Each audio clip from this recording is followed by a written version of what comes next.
So the case analysis, as I mentioned earlier, we're going to discuss it in class next week. So I want you to come prepared to discuss the case next week.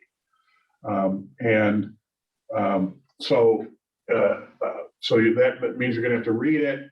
And originally, because a couple people weren't in here yet, originally the way it was structured is you do a presentation, a PowerPoint presentation in class, and you turn in a written paper on it. We're going to do a discussion in class rather than a PowerPoint presentation. We're going to basically treat it like, hey, we are all on the same team, the same business, and we have this case that we have, and we have to deal with it, and we're going to kick around our ideas that we have for what we should do about this. Okay, and I'll show you the whole case in a minute. So we want to consider, the first thing we're going to do is we're going to say, what's our business strategy and what's our product strategy? And then, so you want to articulate that, and then you want to come in with your preferred solution. So I want you to be ready to say, here's what I'm thinking we should do. There's no single right answer. I'm more interested in your thought process. And then when you write the essay and turn it in, feel free to change your mind. If we have the discussion and you say, well, I really hadn't thought of it that way, I like a different solution better, you're free to change your mind. That's how it works in the real world. We discuss things, and then, some people's mind changes, some people's mind doesn't change. If you really had to decide what to do as a group, then in the end, you'd have to build consensus on a solution, which is always a challenge. But you have to, that doesn't mean you get everybody votes for the, we get everybody to agree on what we should do, but you can get some people to be able to live with the solution you choose. You need to get everybody at least that far, and that's how consensus works. So there's, I support it, I can live with it. Those are the two. So you want to do that. But you're welcome to change your mind afterwards. So you come into class saying, I think we should do option 1, and you can leave class saying, I think we should do option 3. For preparation, what I want you to do when you prepare is first be able to describe the current situation in your own words. That's always, when you're doing a case study, first thing I always put is current situation. When I'm doing a proposal for the business, current situation. Where are we now? Do we all agree on the basic facts of our current situation? Because if you don't have agreement on that, then you're gonna have problems. Then you say, okay, well, here's going to be the issues and problems that we have. Let's make sure we have that. Make sure we understand our choices, our options. We have to be sure that we incorporate the business's strategy and the business's objectives for that, and then we make a recommendation. I'm going to let Jen finish writing.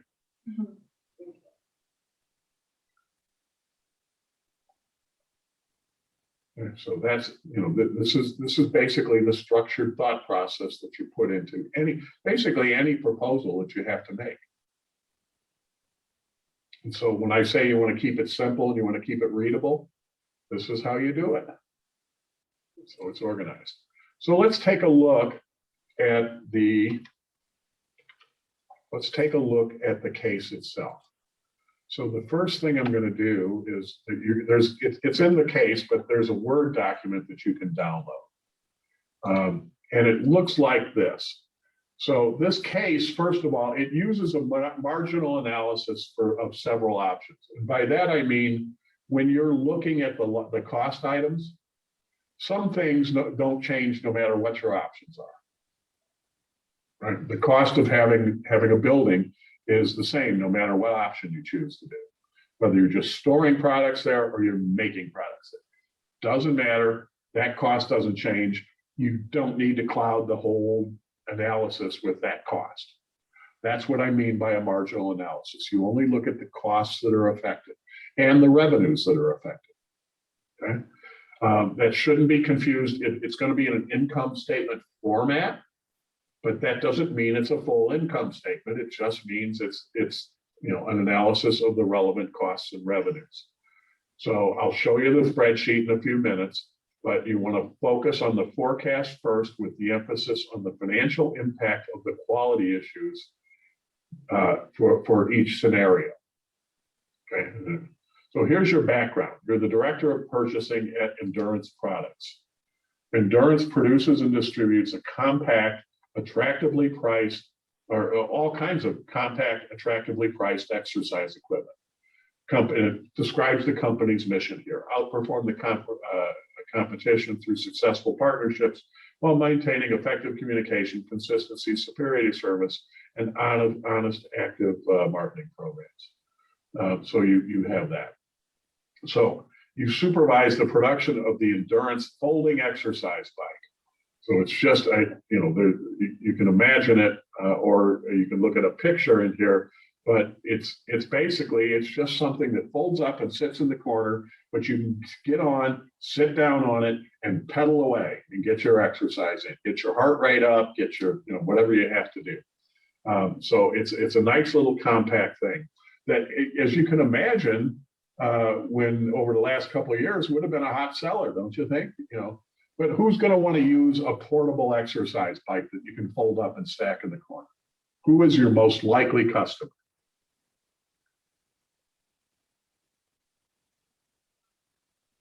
Where can you go to ride an exercise bike?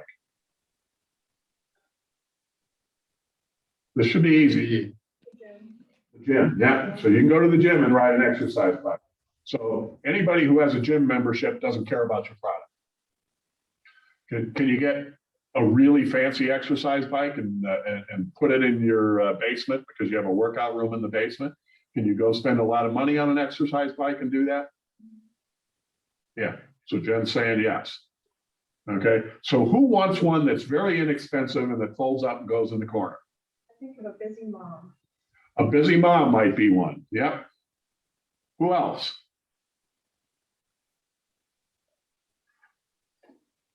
A busy dad. Thank you. Thank you. That's really, really helpful. I said mom because I think of folding up in the corner because there's toys and crap everywhere in the house. You don't want it taking up space. Yeah, well, that would also be a dog owner if my house is any indication. There's all kinds of dog stuff spread around the house too. But also the other one, think of this, a renter.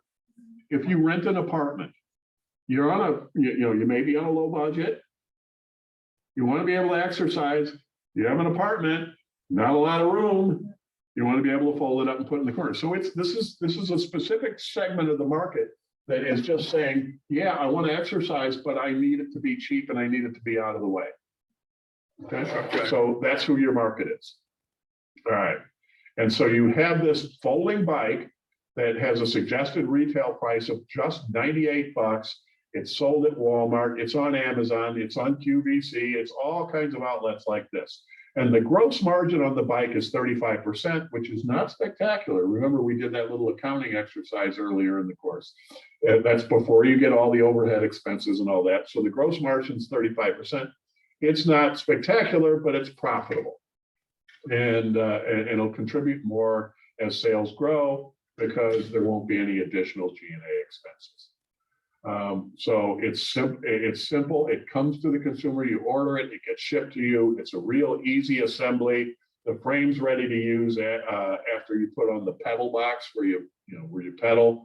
You put the seat on and the handles have a sensor and a heart rate monitor attached to it. So when you hold the handles, it takes your pulse and you have your heart rate. Okay. So the price, which is significantly lower than the competitors' folding bikes, is their competitive advantage. It's the low-cost option in the market. But even so, consumers want quality. You don't want to be riding the bike and have it fall apart. That hurts. Okay, so you don't want that. As far as demand, Endurance shipped 82,400 folding bikes in the fiscal year that just ended on January 31st.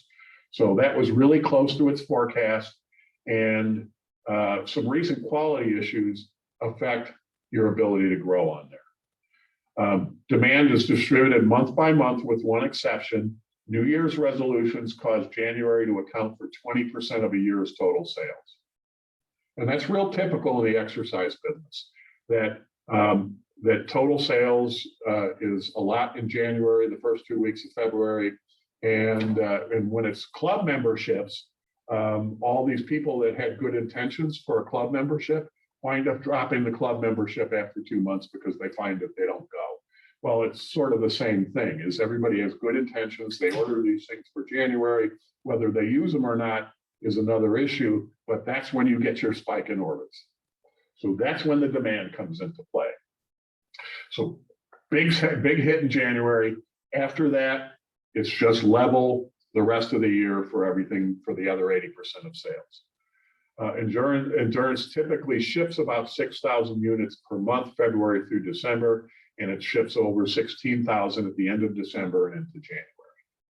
The company analyzed the costs and risks of matching production to demand and just decided, if I produce at a constant monthly rate and stockpile what I need for January, I will be better off than if I try to ramp up and ramp down, scale up and scale down with my demand.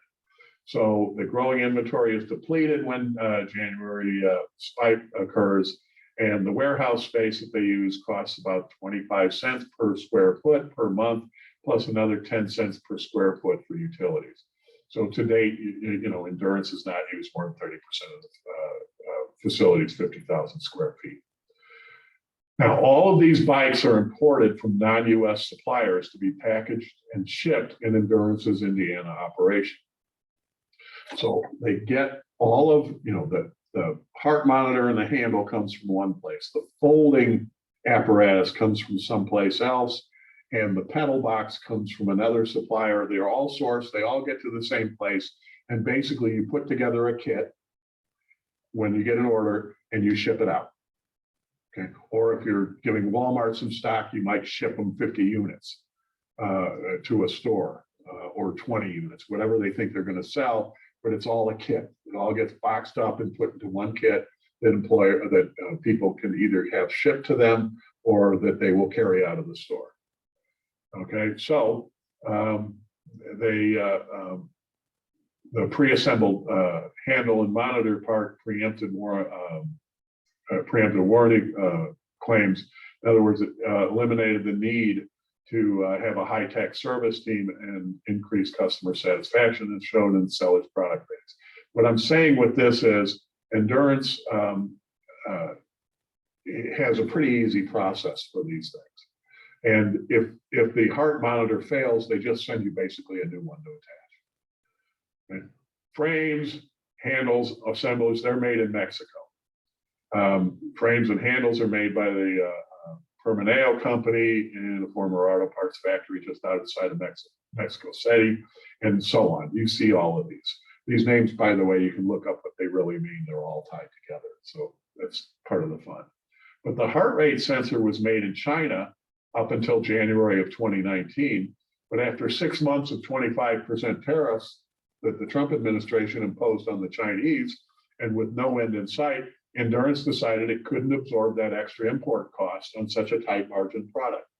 So they had several suppliers bid, and a Malaysian company called Ketahanan Industries won the business.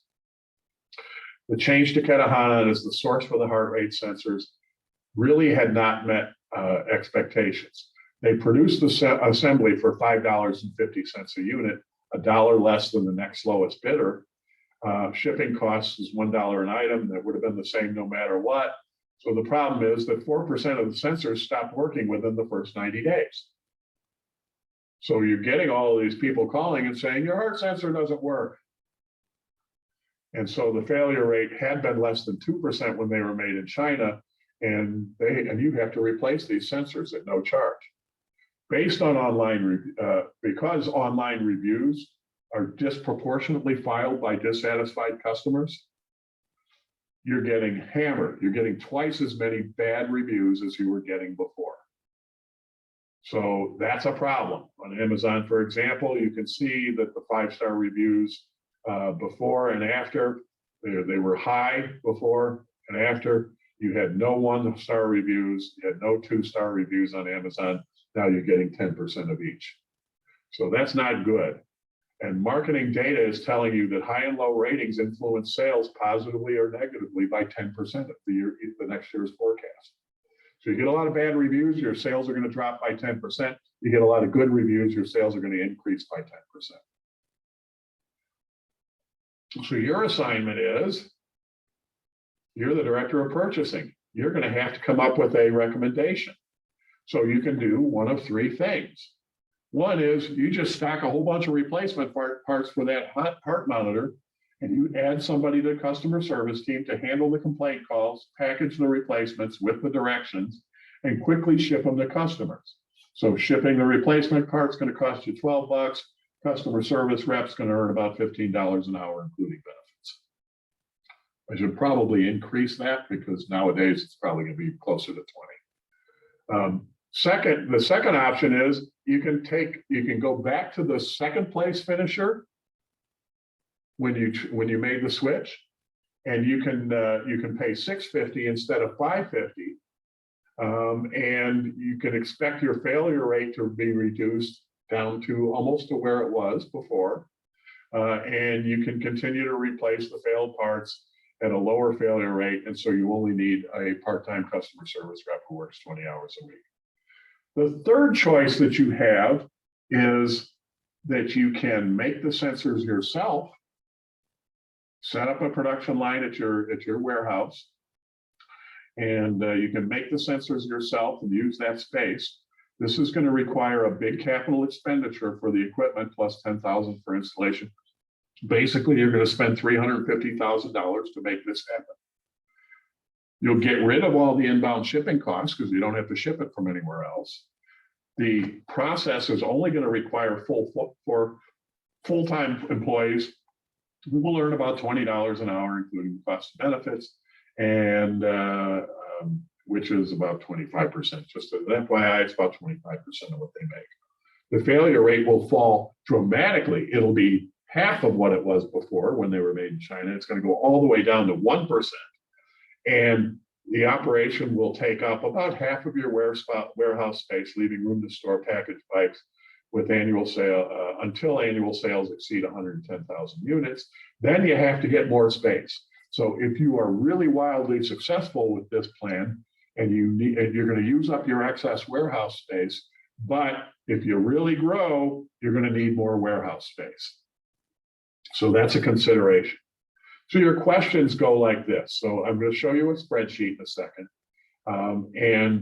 The first decision you're going to have to make is, for each scenario that I gave you there, is it going to have a positive impact on your customer ratings, your quality ratings?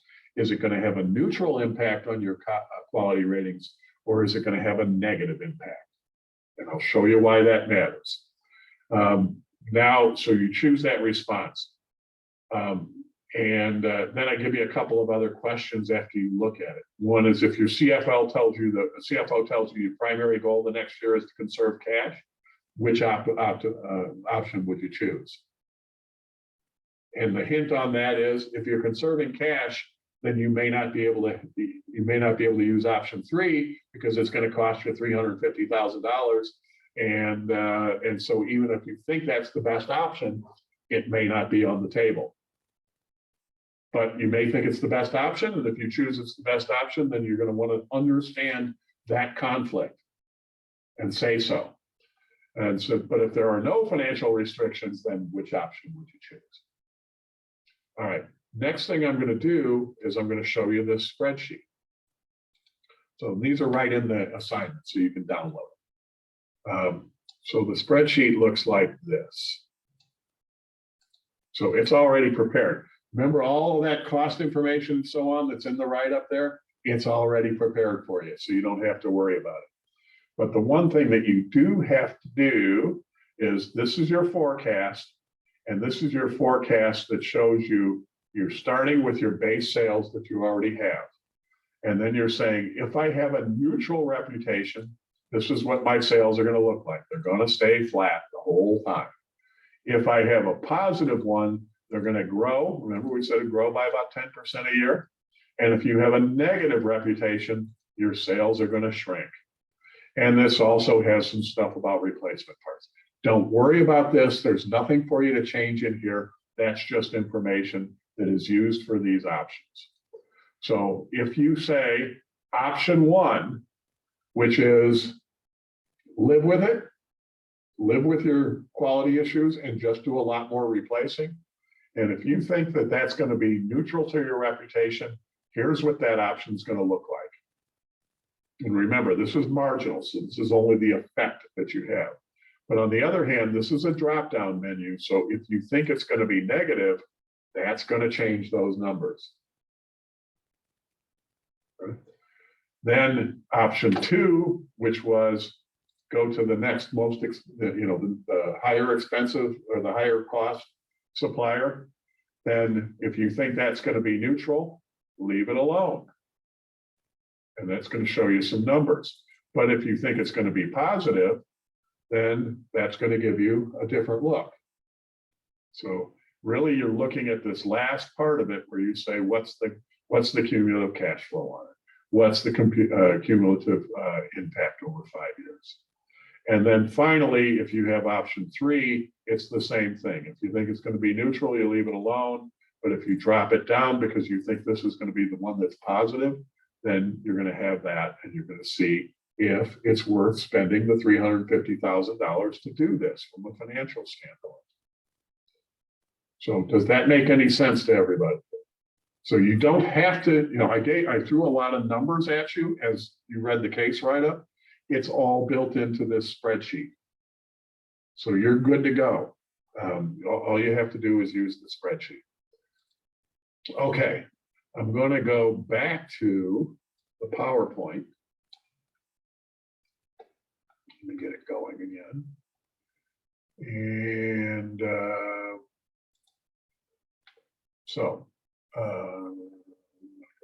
current slide. Okay, so we're back.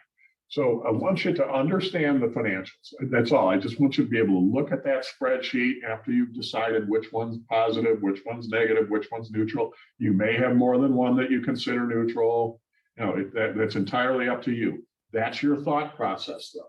You have to have the thought process for making that choice. So you understand those financials, but I want you to also think strategically. And if you have any assumptions that you need to make, you say, well, I'm just not sure if this is going to be the case. You can make assumptions. You can make assumptions, just be able to say, here's why I made this assumption. Okay. Now, I want you to remember the fundamentals of strategy that we discussed earlier in the class. So what are the trends?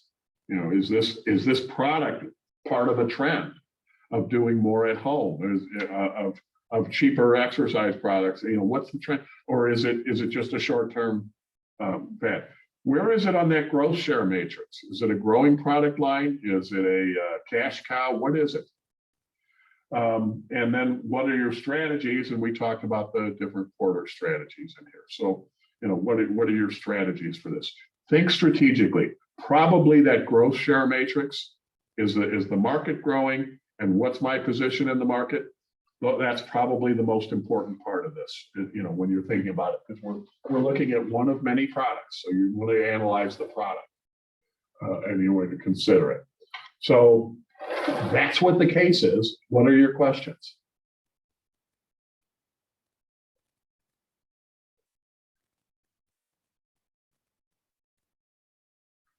Okay, here's my suggestion, is I'm going to put up an announcement that says, this is where you can ask questions about the case. And if I put it in as an announcement, then all of you can see each other's questions, because you can just keep replying to this in the announcements. You can keep replying and I can reply to you, and everybody will get the benefit of the questions and answers. So let's do it that way. And then if you have, as you have questions and you go through this, it's a pretty interesting case, don't you think? It's very real world. I have a quality problem. The quality problem is with my supplier. What do I do about it? And what drives my decision? And that's really what you have to come prepared to discuss. Okay, that's it for today. So I am going to stop recording.